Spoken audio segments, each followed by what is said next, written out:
Hi, everyone. Welcome to Your Disabled Joy. My name is Nico and I use he, him pronouns. For a visual description, I'm a white man with wet, slicked back blonde hair, large blue and brown spectacles, and an orange, white, and blue checkered dress shirt. I'm seated in front of a purple wall and some bookcases. And like about 25% of the US population, I'm disabled. Non-disabled people might see our lives as tragic, sad, pitiful, but I don't know, guys. I've been disabled a pretty long time now, and I think there's also room for disabled joy.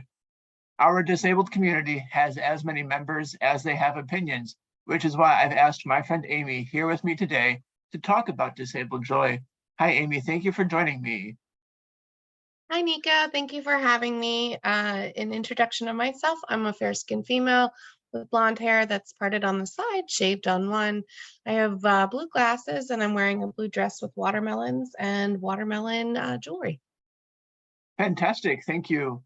Can you share a joyful memory with me? It could have to relate to your disability, or it could be totally separate. Both are valid. I think one of the biggest joys of my life has been being a parent, especially as a person with disabilities. I remember back, being told that because of one of my conditions, I would never be a parent. And it was quite a difficult journey for me, but I am the proud parent of three, and I'm also the bonus mom of five. And so I really have found the most joy and also the most challenges, and definitely a lot of what is that? Where did you get that waffle? There's lots of moments in my life that parenthood can be very challenging, but I have found that I have loved being a parent. And my three children also are people with disabilities, and it's been a real joy to just lead them in their life and watch them grow in their own, come into their own selves, become their own self advocates. They use that against me sometimes too, to advocate against cleaning their room. And so, but I do believe that one of the greatest joys of my life has been being a mom. Thank you so much. That's really fantastic. And you paint a wonderful picture of this, like, what I imagine is a very benevolently chaotic household. So thank you for That, making that that's disability inclusive household. That is definitely us. And the waffle story was one time coming back from Children's Hospital. I looked in the river mirror and my child had a waffle. I was like, where did you even get a waffle? Like, don't even, we haven't bought waffles in weeks. Where did you get that waffle? And then it, projectiled up to the front of the car. So, Of but course. yes, it's a very unpredictable but wonderful journey. I'm glad to hear it. How have your disabilities or your disability journey intersected with how you were able to pursue your own joy or to find happiness for yourself? I think I was a real late bloomer of discovering the joy of my disabilities and who I am, and how my differences really were what made me who I am. Coming into a place of not subscribing to the idea that I was less than or I wasn't capable, and really stepping into actually I'm more than, I'm not less than, I'm more than. And you know some of my learning based disabilities, I am dyslexic. So dyslexic thinking is how I approach things. And that's where my creativity, my problem solving, I look at things very differently. And I bring something different to the table, where early on in my career and even my education, I would really see it from a place of shame that I had difficulty decoding language. We'd make a lot of grammatical errors. I still make a lot of grammatical errors. My brain does not see them. Thank goodness for Grammarly. But at the same time, I'm so much more than any deficit that my disabilities have brought into my life, because it's made me be able to approach things from a creative perspective, from an underutilized perspective, and I can leverage my abilities through my disabilities, and they're what make me a very capable leader. They shape who I am and how I approach things, and definitely, I think one of the ways that I've done so is to we have to be able to laugh at ourselves, and I think that I do that well. in my day-to-day journey and even in my professional journey, is that that's where I've really been able to step into disabled joy, is recognizing that I'm not less than, I'm more than. And it's just opened up an ability to just welcome joy and happiness and gratitude and be like, I did that, look at that. And so that's where I would describe it. Thank you so much. Thank you for bringing to yourself a I can mindset rather than an I can't, and for reminding us that disabled thinking is innovative thinking. You love to see it. Amy, what one thing would you want the rest of the world, I guess I'll call them, to know about disabled life and disabled quality of life? I think it's very similar to what I just spoke about, is that we are going to be your innovative thinkers. We are always having to problem solve and navigate a world not built for us, both socially and physically.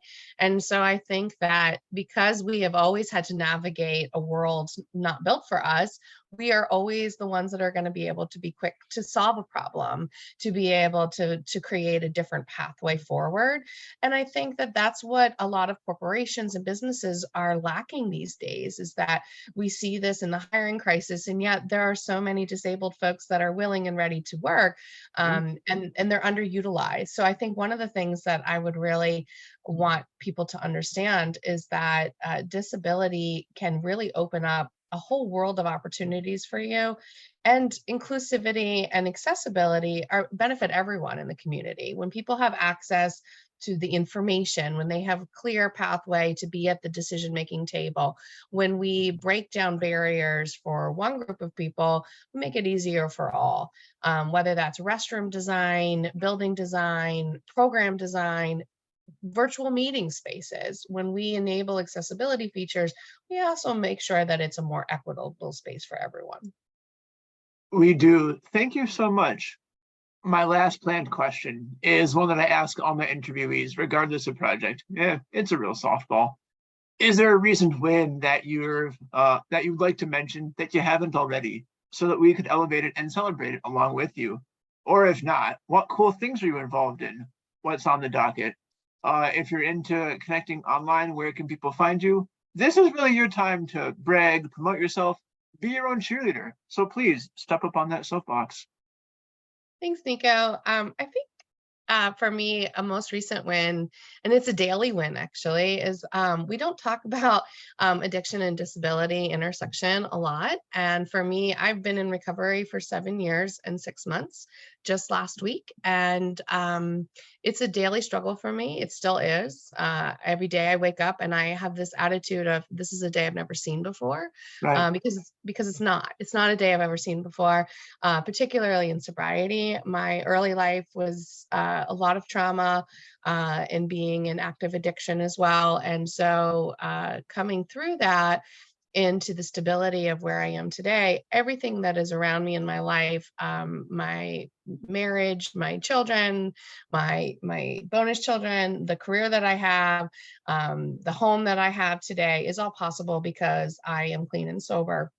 And so it's not lost on me that I often will use the hashtag gifts of sobriety when I've accomplished something, because it really comes back to that I've made a conscious choice that morning, that moment, to stay grounded in my recovery. And it's what's made possible for me the career forward.